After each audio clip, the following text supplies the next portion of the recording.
JUCO Hoops Insider, we're back with another edition with the National Team of the Week representative, which is head coach Steve DeMeo for Northwest Florida. They had 2 monster wins within the state, and we're going to talk all about that and the program with Coach. So here we go. Coach, what up? How you feeling? Thanks for having me on. I appreciate it. Love what you do, man. Love what you do and love what you're doing for junior college basketball. Yeah, appreciate it. We're excited to have you on. You've been in junior college a little bit, Coach. You know a thing or two about this thing. So obviously, we'll talk about the week first. 2 top 5. I want to say 2 top 5 teams you beat in the same week, which is pretty significant for any team. But then when you count your team, that's also been ranked as high as number 1 in the polls this season. Florida basketball and JUCO is pretty good. So you guys are playing some of your best ball, obviously probably your biggest week of the year. So talk about your team. Yeah, no, we're fortunate. We got a lot of good players. We started the season number 1. We've had some bumps in the road a little bit, and lost a few more games that we wanted to lose. But we played the hardest schedule in the country. Most people don't know our schedule is ranked number 1 in the country, strength of schedule. So went out to Iowa, played Indian Hills in Southeast Iowa, and played at Daytona. And we lost a bunch of games in a row. We also won a bunch of games against ranked opponents too. So, but I think the hard schedule is going to pay off down the line for us, and I think it's paying some dividends right now. We went into a hard place to play at Tallahassee, and Rick Cabrera's team they're as good as any team in the country, and they're a national championship contender. We went in there and pretty much led from tip to buzzer, and they made it kind of tight down the end. But his team is powerful, and they've got some high level guys, and probably the national player of the year on his team in Addison Patterson.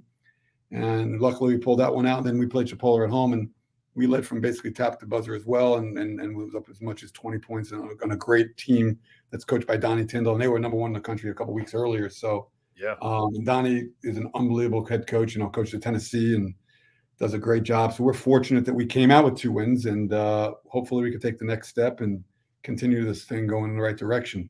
Our league, though, is a monster. You got Pete Pena over at Pensacola, who's been doing it for a while, and his team's always very competitive and very good. And Phil Gaffney, who's played in the Final Four, and the year we won a national championship in 2015, we had to beat Phil in overtime in the Final Four game. And so Phil knows what he's doing, and they play a tough style to play against. Yeah. So, but other people don't know about our league either. We have to play each other 3 times, which is crazy. It is. I know everyone's like, oh, you got to play someone the second time. No, we have to play them 3 times.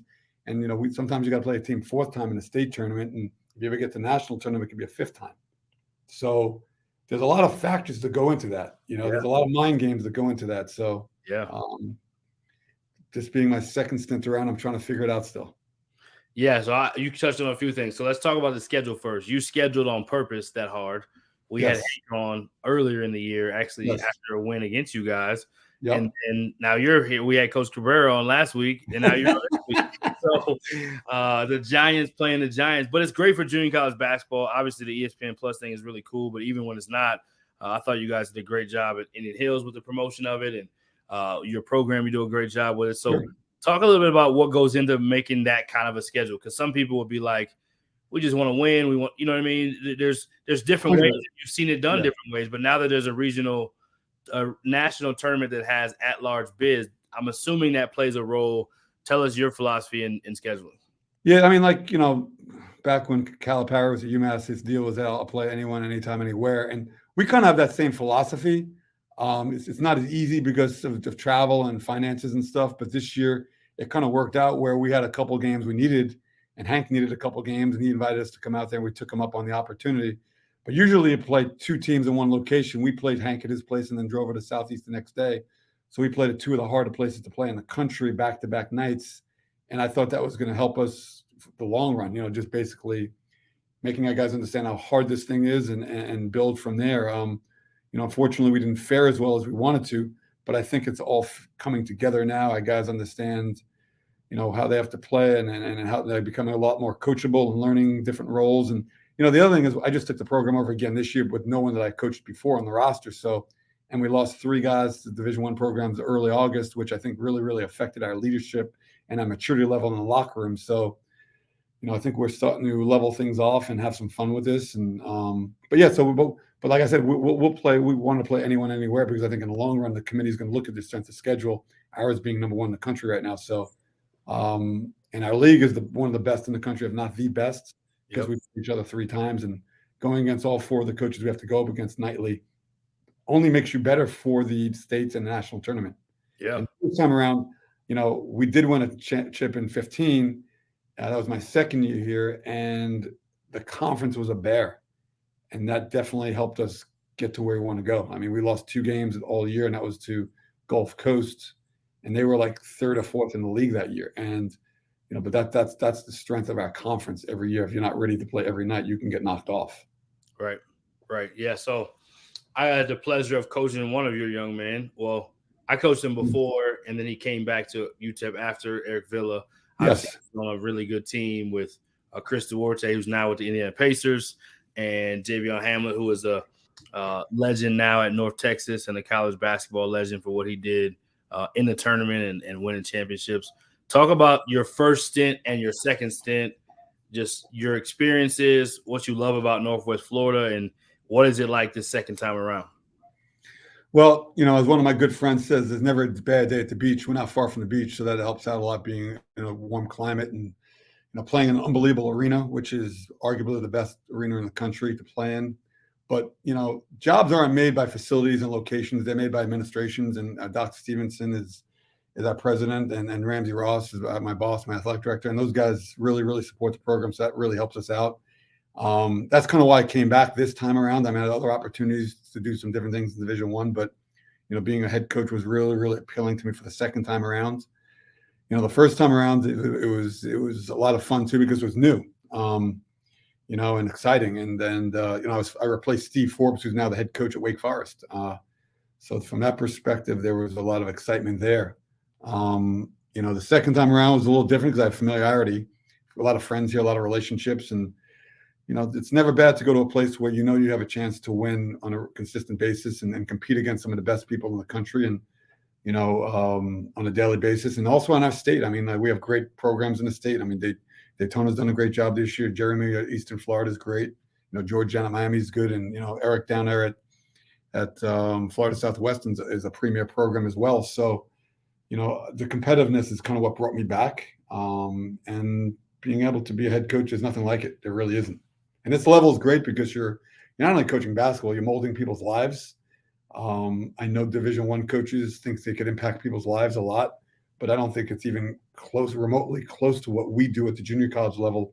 We're with these guys from early morning to late at night as assistants, as head coaches. And, obviously, why guys go to junior college. There's a few different reasons. If it's academic, if it's social, if it's some other issues, we try to refine their rough edges to help them go to UTEP, to help them go to North Texas, to help them go to Oregon, to help them go to Kansas State, wherever they happen to go. And that's the fun part of the job for me, is changing people's lives. I think you could do that at Division I, but it's not the same. It's not the same. Right. Absolutely. It's different. It's a lot more distance, a lot more other stuff going on. You're so close knit with those guys every day in JUCO. It's just nothing like those bonds. And even most of the players, when you ask them later, some of their funnest time playing was in junior college, and some of their closest relationships are with their teammates. Hey, I just got a text from Will Feister that I coached in 2015 national championship, and in the following year too, and played with Shadell Millinghouse as my assistant coach.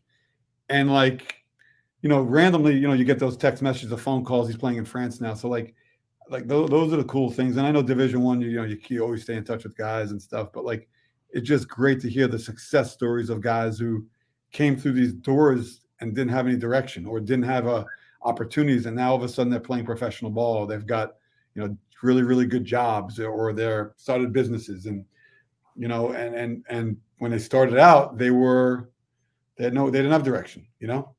The success stories and the transformation is definitely a big deal. That's one of the best parts about it. What's your thoughts about junior college basketball? Well, actually, I got a question for you. A former assistant of yours, he wanted me to ask you, why is it that you had NBA players coming off the bench and Chris Duarte and Xavier Moon? Hey, it's like the Dean Smith thing. Who's the only guy that keep Michael Jordan under 20? It was Dean Smith, right? So, part of the story is also, so Xavier Moon that's a good one, because Xavier Moon as a freshman was like 140, 145 pounds, whatever he was. And he wasn't quite good enough to play at that point. Then the second year he was going to start. And to his credit, we brought in a high major dude. And he knows I always started the sophomores and returners. I try to do that as much as possible. Right. He came into my office and said, Coach, I'm going to come off the bench because this guy needs to start. Wow. And to his credit, that was not only his mindset, but his work ethic was ridiculous. And, you know, I never would have imagined he would be playing for the Clippers, which he did last year. Now he's in the G League. But like, his story is one of the most unbelievable stories I've ever dealt with in my career. And I've watched a lot of guys come from no major guys to freaking high major guys to play in the NBA. So like, it was his attitude. And then Chris Duarte's story was the same thing. It was, you know, he just needed to mature a little bit, and we had a bunch of sophomores. And, you know, I try to keep these guys humble, because I think sometimes you give them too much too early. They go off the deep end. And, you know, obviously Chris matured, and he's done a great job for us as a sophomore. He's a player of the year, national player of the year. You know, went to Oregon, and even Dana also told me, he goes, I don't think he's as good as, he's not an NBA guy. That all of a sudden, like 2 years later, boom, he was the highest drafted guy they've ever had. You know, like, but he's matured and he put his work into it. And yeah, so it was two good stories. Is that Brandon Anthony asked you to ask that for me, or maybe? The sources. There's a lot of guys that ask me. Those are good ones. That's a good one. The sources are disclosed, but I was supposed to keep it tight knit. And then I heard another one from you is about a post game place that you go after wins. What's it called? Third Planet. Okay. Is there a story there? I don't know if there's a story there. Oh, there's plenty of stories there, but it was, I mean, you know, nothing bad though. Actually, that's the one thing I pride myself on is, you know, I don't drink much, and I just So I'm not sure which is that Roz. That must be Rosby Munchison with the story. They were Brandon, one of those guys. Tell me lead me into the story. We can continue it. Yeah. No, you're good. We'll save that for the end. I just want to at least give a little teaser that. Yep. Good spot. It's actually funny because we used to go there. It was like a local spot. There was a small little brewery down the block from campus. They opened up a massive brewery like about a mile away from us now, and they're actually helping us. They're going to help us do some promotions in the next couple of games. So nice. Yeah. What is your thoughts, Coach, as you've done junior college for a while, of the current state of junior college basketball as a whole, and then for 4-year coaches recruiting junior college? What's your thoughts on those kind of two topics? Yeah, you know, I think I don't think the talent is the same right this second, because of back in the day, we can recruit Division I guys, and the Division I guys now can go Division I to Division I without sitting out. We used to get a good portion of guys because they didn't want to sit out, right? So the level at the top isn't quite the same, or it won't be the same next year, because I think we're going to lose all the third-year COVID guys. But it's still really competitive, and I think there's a lot more high school guys that are becoming to junior college are really good. And I think it's going to be a place that should not be off Division I guys' radar to recruit. Like, I know a lot of guys will go to the portal, but like, you know, I think every team has to have a diverse background of players from different areas. If it's foreign guys, a junior college guy, a prep school guy, a high school guy, and a couple transfers. Like, I do think a lot of coaches are going to just live in the transfer portal, but I think they're going to get bitten in the butt if they keep doing that over and over. I do think there's value to recruiting from a place like Indian Hills or Tallahassee or Chipola or Daytona or Eastern Florida or Northwest Florida, like, because you know for a fact they're going to get coached, they're going to get challenged, they're going to get disciplined. You know, you're just taking these guys who are running from adverse situations in the portal because they're trying to get to a better situation. And you know, I think a lot of schools are learning that right now.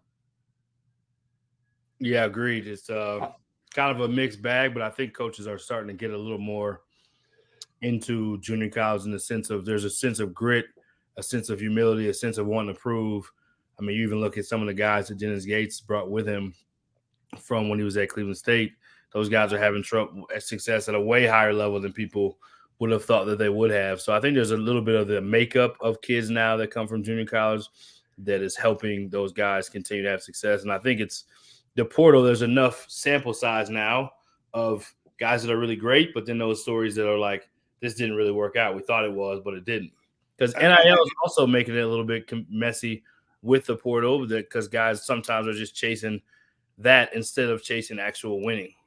Yeah, so literally I just spoke to a couple of people in the last couple of days who said they lost guys to high majors, and the guys are just sitting the bench and they're not playing and they're not doing well. And I think people are just recruiting off of numbers and not getting into the whole story. They're not digging into why the kid didn't play at the school. And if you don't practice hard, you don't have a good attention span. Like, it doesn't matter. It just doesn't matter. Like, when guys are going, listen, translate.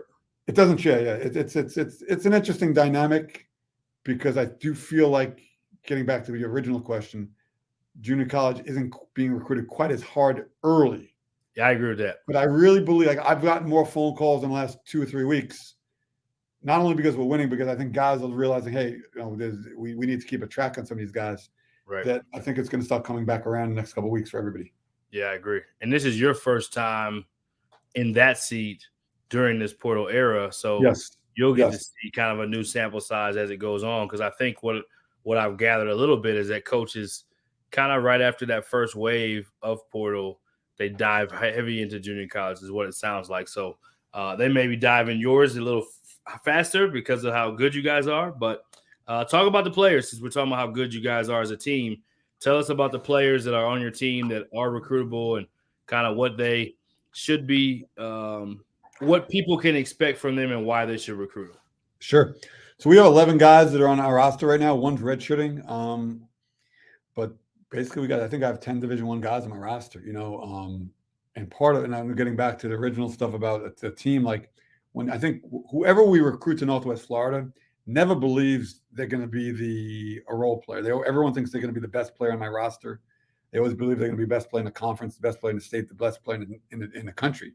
So that's a hard thing to kind of put together and mold and make these guys understand that there's a pecking order, and it's going to take some time to get to where you think you deserve to be. But the leader of our roster right now is a guy named Terran Todd that started out at TCU. He actually was a TCU redshirted, and then played COVID year, and then transferred to New Mexico. So he played for Jamie Dixon, who's one of the best coaches in the country, and then played for Richard Pitino in New Mexico, and he transferred to our place. And he's starting to gain his confidence. He's been at point guard. Marcus Nyblack, who's our other point guard, has been out a lot, so we had to convert Taryn in from we thought he was a wing. He wound up becoming a 2 to a point now. So, his recruitment's probably mid-major plus level. Marcus Nyblack's mid-major level recruitment as well. He transferred from East Tennessee State and Florida Southwestern. So he's a third-year guy as well. Colin Warren was at McNeese State for 3 years, redshirted his freshman year.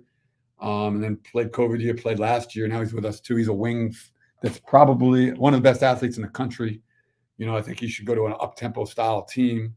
He's got some mid-major type stuff as well. Chad Baker, 6th man of the year in the Mountain West, was at San Diego State last year. And the year before he was at Duquesne. And, he's having a good year for us as well. And I think he's going to be a mid-plus to high-major type guy. Really, really scores at lefty, long, thin, athletic, And then we got the kid Kason Pryor, who everyone's been calling me about on a daily basis. He's 6'10", shoots the 3 ball at about a 40% clip, long, thin, and athletic as well. He played for Boise State for 2 years, and he didn't really play much. He played 4 games per year, 5 games per year, and they had a really deep roster. So, when he finally got here, he had to get some of the rust off his game, and he's really, really been turning it on as of late. And then Jalen McDaniel was here with Greg Heyer before, and he's the only returning guy that we have on our roster. He's got a ton of mid-major options as well. And then we got a bunch of freshmen. We got a bunch of freshmen in the Twins, and Zakai Simpkins, who's a big-time shooter from New York City. Played at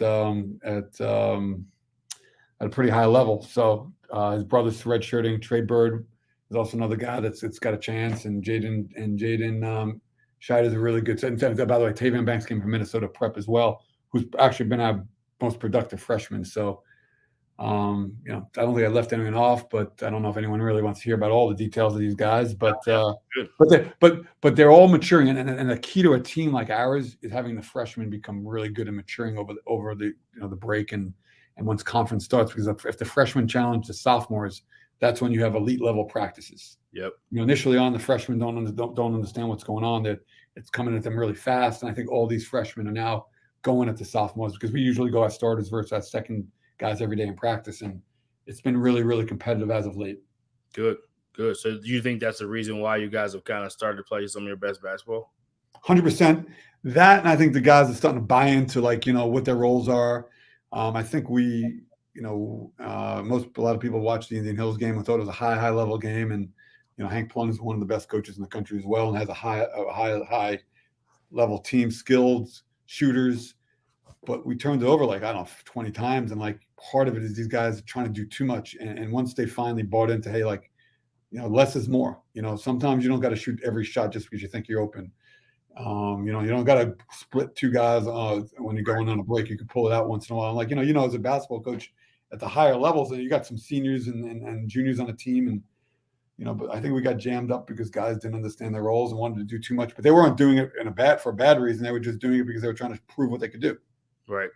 Makes sense. Yeah, no doubt. All right, Coach. What about I would ask maybe about some of your favorite stories in JUCO, man. You've been in this thing, you've been around. I won't ask you funny story yet, but I want to know some of your better memories, some of your better stories, whether they be just entertaining or a big win or an experience or coming up as whatever the case may be. I'm sure you guys. It's gonna be story time with Steve DeMeo. Most of the stories are better off when I'm hanging out having a beer at a bar, but no doubt. I'll tell you, one of my guys, my first year here, was a big name guy we had in the program, and he was immature and he just didn't understand like how hard he had to work every day, and caused a lot of problems, and went off to Division I program, had a lot of success because I think after his being here for the year he was here, he figured it out. And this has happened a couple times to me recently with guys. Like they've called me and we rekindled relationships, and they've been like, "Hey, Coach, I'm sorry. I'm sorry I gave you those gray hairs you got on the side of your head, but I wish I did better." And like one of them is a coach now, and I said, "Listen, the only way you could the way you could show your remorse is by helping other kids out who have those issues." And like I think the patience you have to have with some of these guys at this level, really pay dividends in 4 or 5 years down the line. They realize, hey, I've made some mistakes, and now they can give back to society as well and give back to kids today. So, that's one story. I don't know if it's funny, but it's something that hit home. And I coached his brother in Division I basketball when I was at Providence, and like it's pretty cool because now he's heading in the right direction. He gets it. He understands why what we do, and that's why he got into coaching too. What's the part for you, Coach? You've been Division I, Providence, St. John's. You've been junior college. What's some of the things you would want people that maybe haven't been at both levels to understand about the value of that level, but also the value of junior college? Because you had to appreciate junior college or you wouldn't be back in it too, right? Yes. So like, you talk to a couple of my assistant coaches, and like, they've told you I've given them a lot of responsibility. Like there's nothing you can't do here when you work for me. Like, I let them coach a team in practice. I let them recruit. I let them, speak to the team before practice, after the practice, in the huddle. Like I let them do community service stuff. I let them get out in the public and speak to people in public. Like, I try to give them as much experience as possible to figure out if this is what they want to do, to figure out if they want to be a head coach. And, from that experience, that's an undervalued thing that I don't talk about very often is I get a lot of joy out of seeing my guys be successful. Like Matty Klein's at Missouri. He runs their offense there. Like, it's unbelievable. Like guys like that, you got, Grant McMillan, who's now the head coach of Navarro. And, Brandon Anthony's one of the few guys that I worked with that now runs a big time creative company for social media. Like, like he figured out, hey man, I want to do something outside of coaching, but it helped him with that. Rosby's at Idaho State, and Hank's a guy that I work with at Providence that's doing great things at this spot. Rory Kuhn's at Gulf Coast as a women's coach that they're top 5 in the country, as one of the best teams in the country. So like that part of it's really exciting for me. And I think it's exciting to watch my assistants grow and mature and develop and see if they really like what they're doing. There's Tevin Baskin worked for me. He's a G League assistant coach with the Nets. There's a ton of guys. Glenn Mayo runs a recruiting service. Like, so that's the part that I enjoy the most. I'm not sure if I totally answered that question, but no, it's good. The Division I stuff, like, man, there's nothing like the Division I camaraderie, like being in the offices and hanging out with the guys and watching the managers grow up and develop and into coaches or into whatever the successful things they decide to do. And, obviously the resources when you're at St. John's or you're at Providence or UCF or Hofstra, or I don't know where I worked as well. Like that's a lot of fun too, taking a mid-major program from being average to being an NCAA team when we were one shot away from beating Syracuse in 1998, and that propelled us to Providence with Tim Welsh. I mean, that was a great story, and it was a lot of fun. So but the high major level has a lot to offer. You could focus on recruiting. When I was at Providence for my 10 years, I probably didn't do as much coaching as I probably should have because I was always focused on getting the next great player, the next great Marshawn Brooks, Ryan Gomes, or whoever else we had. It was. So you get so focused on one area, but I think in this area you could do a bunch of different things without the spotlight on you. You can make mistakes here as a head coach or as an assistant coach, or there's been plenty of times I had to bring my assistants in the office and correct them. And hey, man, you can't do things that way. I know why. I know you're passionate about the guy doing well in school, but you can't go to him that way. And then those guys are flourishing at Division I programs. It's just pretty cool. It's pretty interesting. Yeah, no doubt. Talk about the recruiting thing, Coach. Some people would say you're pretty good at that, or you have a track record of that. Obviously, you got some JUCO guys in the NBA. You've had some success at the highest levels. What's part of your formula for recruiting? And I think recruiting's changed now. So you got to get guys. It's really just go in the portal and grab a guy. But I'm big on projecting and developing and seeing 2 or 3 years down the line. I mean, we got a guy on who played for me my first year here. Actually, his first year was 17, 18, played a little bit. Braylon Bridges, and then the second year, 18, 19, was the Chris Duarte sophomore. We redshirted him, and I told him, I said, listen, we're redshirting you because you're a high major basketball player. I know you're a high major basketball player. He's at Georgia now for the last 2 years, and he's having a great year there because we projected out, hey, man, I thought he would be a little better early, and I was wrong, but I saw that he'd have, in a couple of years down the line, he'd be able to play at the SEC level, which he's doing. But I don't think enough coaches do that. I think they just see what's in front of them. I see guys who could be really good down 2-3 years down the line, but at this job, I don't take those guys very often because we get the high major, mid-major type guys. And I love recruiting. I just like building relationships, not only with the players but the people around them. And I don't know if that's something I just enjoy doing, and maybe that's why I've had success at it. I do know it's a little more challenging now, so it's a different animal right now. How do you adjust to? We talked a little bit about social media before this, but how do you adjust to all this different social media stuff? Are you a Twitter guy, Instagram, TikTok? Are you into those spaces for recruiting, or are you into those spaces just to stay young and know what the let me talk about that. Some people have trouble adapting, but it seems like you're adapting pretty well.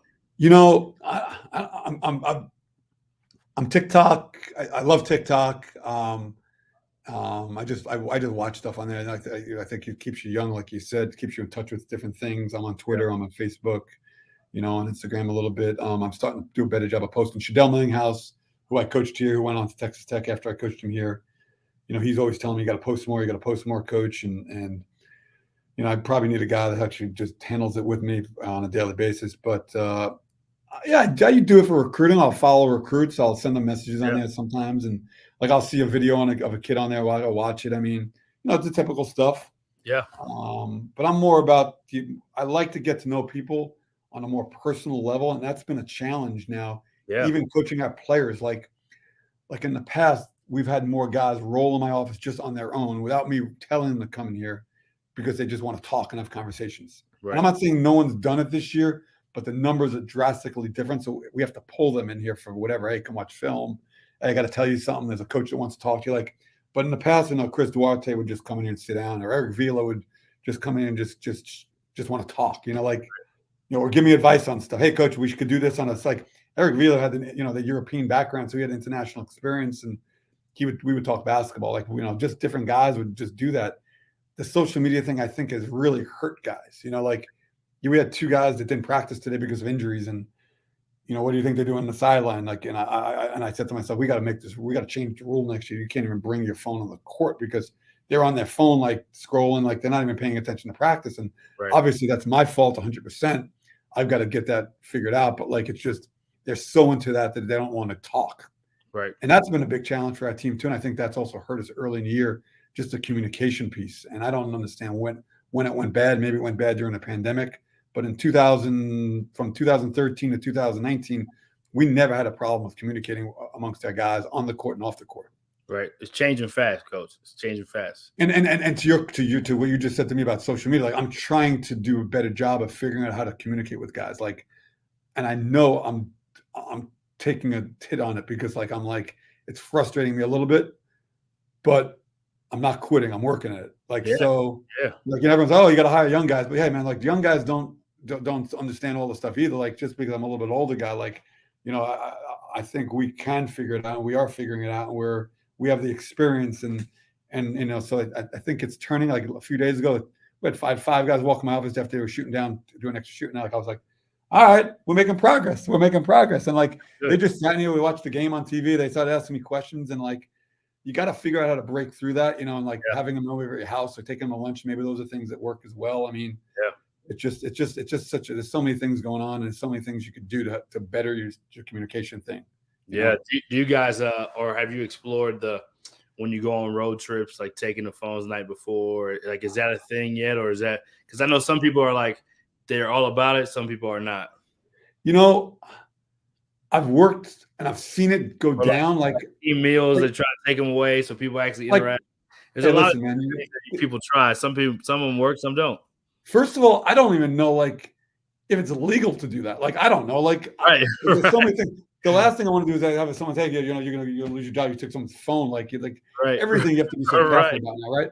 I'm not even kidding. Like what you say to people, and it's so like I've never really been that guy that's cursed guys or like just I'm not saying I don't drop one once in a while, but like there's an appropriate time to use it, but it's not at people, and it's about like just to motivate people. But like end of the day, man, like it's a different era we live in, and you have to understand what buttons to push, and you got to understand, it's more about interpersonal relationships, and you want to coach your team, but you also have to coach individuals differently. Like, I mean, I had one of my young freshmen come, hey, well, you coach. Why do you coach me different than you coach that guy? Well, the guy has different level of stuff that he's dealing with internally than you have. Like you came from a 2-parent family, you're well spoken, you're intelligent, like you understand that like you should do these things. This guy's still figuring it out. Yeah, for sure. And it's hard to sometimes tell the guys that, but you got to do it because when they start asking you the questions, you got to give them the truth, to give them the real answer. Yeah, everybody comes from a different walk of life, a different environment, and they're at a different social place and a different, mental place. So yes, everybody matures differently. So yeah, it's definitely that's the beauty of sports, though, right? You get to bring them all together, and that's the challenge of a coach, is trying to figure out how do you get this pot of gumbo to all just go together and flow right. Bam, and like for me, we've never had that where we weren't really good early. We've always been good early, and we've usually been pretty good late. But like we've had some hiccups there too. Like this is a different deal, and I think just bringing the pot of gumbo together and different ingredients, they didn't mix well early, but now I think we're gelling, and I think we're starting to figure it out. I think they're starting to like each other. I think they're starting to like me more. I'm not saying they didn't love me, but you're the head coach. You don't always love the head coach. No, hey, listen, some of my sisters probably love me either, but like end of the day, like it's about making them understand, man, you really, really care about them, and like I want you to go to the best place for you to be most successful. It's not just the highest level. I know certain places, you can't go Chad Baker, or you can't go Marcus Nyblock, or you can't go Colin because it won't work. And I've watched. We had 42 guys go Division I in 6 years, which is a pretty good number. I've had a couple of guys on some teams that I told them don't go and play for this guy because, first of all, they didn't invest the time, energy, and money. Like, if you really want to recruit a guy, like the head coach needs to be on your campus. The assistant needs to be on your campus multiple times. The head coach should be reaching out to your people as well. Yep. But when they don't do that, when they just grab you, man, when things don't go like they wanted or you don't play well, bam, you're dropped. And I try to tell these guys it, and sometimes they listen, sometimes they don't. And even some of my guys that I really, really loved and they loved me, 1 or 2 of them didn't listen, and they were like, "Coach, I should listen." And I'm not trying to be that guy because I'm not. But I just, but my 30, I've got 3 decades worth of experience on both sides of this thing. So that's kind of why I think we've had some success with recruiting. We've had some success sending guys places. What's your we'll close these last 2. I'll ask you the funny story, so you can come up with a funny one that's air appropriate, of course. Sure, of course. And then what's your advice for coaches that are in the business or even just in between spots and they're just trying to find their place in the business, whether you're young or trying to find your way in your middle of your career, whatever, what's your advice kind of for this business, this industry? I mean, it's so hard because it depends where they're at. Like if you're a young guy, I tell all young guys, hey, try to get onto the JC level because you can recruit guys. Your guys can be recruited. You can coach. You could do individual workouts. You could do a million different jobs. Versus if you go to a Division I and you're a GA, which I think there's value in that as well. But I think you need on the court coaching experience if that's what you want to do. If you're in the middle of your career, it depends on what your goals are. I mean, you have financial bills and things, and like it's so hard to get the right job in this business. I tell people all the time, winning is hard. It doesn't matter where you're at. If you're in North Carolina, you're at Boston College or you're at freaking St. Francis, New York. Winning is hard, and it's hard to get a job with someone that's got wings that's going to fly. Like most of us have to just take the first Division I opportunity we could take just to get that experience. And I know it's people outside the business world are like, well, why do you got to do that? Well, you don't get many opportunities. If Tim Welsh didn't offer me a job when I was a head coach at Monroe College in the Bronx when I was 30 years old, I don't know if I would have ever gotten a Division I chance. I tried to get on with Jay Wright at Hofstra the year before, but he decided to go in a different direction. And obviously he had wings and he took off, and Tim Welsh took off to go to Providence. So my story worked out, but there's not a lot of guys don't have those opportunities. So, but I think you got to just keep working as hard as you can, and hopefully you get noticed. And I think it's a different world now. I think it's not like you go to work at 5-star camp and you get Rick Pitino back in the day, Rick Pitino, John Calipari's of the world, and guys like that. They got found there. Now it's social media, man. It's doing things like this. That's how you get noticed. Building relationships with people like you and having you spread the word. The guy, he's a good coach, is a good guy I work with. I mean, that's the way it goes. Or getting with the search firms. Now it's a search firm world too. Yeah, it's a different world, man. So yeah, any funny story you got for us? We appreciate your time. It's been fun having you. Congrats on the success. There's a ton of stories. I mean, I just so maybe this is a good one. Probably. I think I was at Providence College back in 1999. I think. Yeah. I mean, Tim Welsh is my boy, like my guy. Like he's the best. He calls games on ESPN and stuff. He's one of the best in the business. He came out to Hutch with me. And when Hutch stuff during the national tournament, there's really no rooms back in '99. There were no rooms, so I was lucky enough to get a suite. And he got the king bed, I got the pull-out couch in the other room, right? So it's funny because literally, like, I had to stay. We were recruiting a kid named I think Lamont Rowland who went to LSU. I think they beat us on the kid. And Steve Forbes coached the kid at Burton Community College, and they were in a national tournament that year. I'm pretty sure, and we watched the kid, and Tim's like, yeah, we got to get him. He goes, but I got to go. He got to go to somewhere else to go watch the kid. So he was flying out that morning. And I guess it's a funny story. It's pretty comical. So as the good assistant I am, I walk out, I carry out his bag to the car. I put his bag in the car, and I'm like, shit, this thing's heavy. And I go back upstairs, and I didn't have to watch a game for a few hours, and I go freaking jump in the shower, and then I come out to get changed, and my clothes aren't in the closet. Apparently, he didn't realize he pushed all the clothes together, took all my clothes with him because I had everything on hanging. Okay. So all I had was what I was wearing was shorts and a t-shirt. I had to run over to like one of those department stores and go and and buy some clothes. Luckily, they were open. But like, those are the type of stories on Division I things. Like things happen. Like it's just funny. Like you just. Those things don't happen in junior college, but yeah, So we joke about that all the time. And he's like, yeah, I put my thing on a thing. I felt heavier than before. Like, yeah, you take all my stuff with you. Yeah, no wonder. We appreciate it, Coach. We'll let you have any last words, man. Thanks for taking the time. Good luck the rest of the way. And I appreciate what you do for junior college. I think more people are getting the word. Chris Parker. Who's done an incredible job of putting the ESPN package together, is deserves a ton of credit for this. I know certain teams are on because they have the package, and hopefully next year we get a line with that deal. Hopefully we can get on there a little more. Dean Myrick, who's the president of the coaches, the deal as well at NJCAA stuff. He's basketball chair. He does an incredible job, but I just think people like you and Brandon Globals of the world and. JUCO recruiting with Cody Hopkins. I think that you guys are essential to what we do. to getting the word out about our players. And I think this thing's headed in the right direction with our championship game being on ESPNU. I think people can see the brand of the game and how fast paced it is. It's a lot of fun to watch. No doubt. There's a lot of really good coaches in this game as well. I mean, there's a ton of really good coaches that deserve some attention and deserve to be called up to higher places if it's Division I assistant jobs or Division I head jobs. And I think that's going to get the word out pretty quickly. Yeah, I agree. And there's a lot of when you go back to the history of junior college, we've talked about some of the NBA guys, JUCOs, but whether it's players in the NBA, whether it's coaches that are coaching in the NCAA tournaments and head coaches, yeah, there's just so much rich history. And I think, when you've spent the time in, which I have, I think, and you have an opportunity to give back to the game of junior college, it's important because otherwise people just can always just watch what's on ESPN and think that's the best thing ever. It's like now you got guys like yourself playing on ESPN and junior college basketball being featured and more stuff on social media. So we want to do our part. We appreciate it, and we're excited to keep supporting, man. Keep doing a great job with your team. And Hutch will be a lot of fun this year. It's going to be fun as always. So we expect you to be there, Coach. So we're expecting that. Knock on wood. We keep taking steps in the right direction.